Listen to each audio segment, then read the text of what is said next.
So next is after ma-set up natin yung ating front-end, punta naman tayo sa ating back-end, which is isi-set up natin si Laravel as our back-end framework. Una natin gawin of course is to open our Laravel, and then kung naka-start na yung services, that is okay. So click lang natin to start all para lahat ng services is may start, and then double check natin if yung ating document route is pointed doon sa ating path na ito, which is the drive C Laravel and then www folder. If that's already set up and then tama yung nakalagay, close lang natin and then open natin yung ating terminal. So makikita natin dito, double check always na ang nakalagay na path is si C Laravel www. Ibig sabihin, dito makikreate yung ating Laravel project. So ano yung gagamitin natin? First na gagawin natin is to create the project using this command. So copy lang natin yan. And then punta tayo sa terminal and then paste natin. Palitan natin ng project name. So halimbawa ito is SBA backend integration, and then for example is demo. Yun sa akin. And then enter lang natin, hintayin natin ma-download lahat ng mga libraries na kailangan within the Laravel project. So nakadepende yan kung gaano kabilis yung ating internet connection.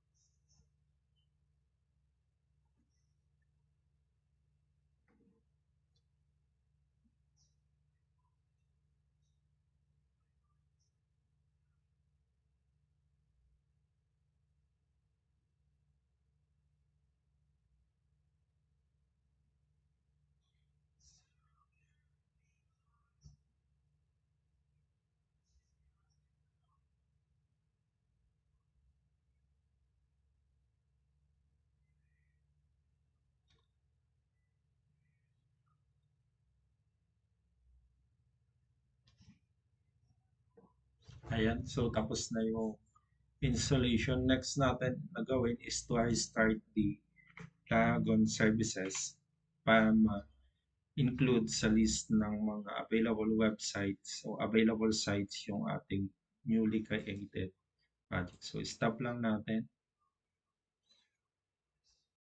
And then start ulit natin.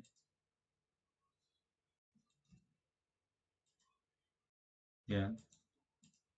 And then after that, hintayin lang natin na may start yung mga services.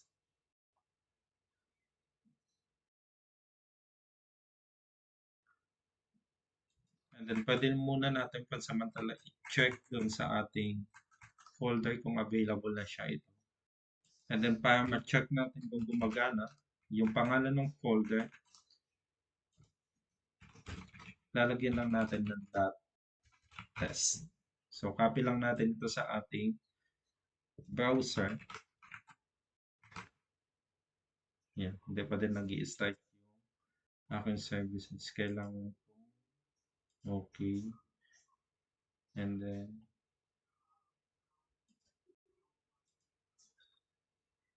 ayan.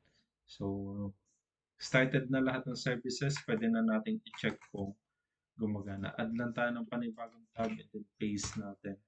Enter. So kapag lumabas ito, automatic available na, pwede na natin gamitin yung ating backend na project. So ito lang yung mga checklist na kailangan natin gawin for this video.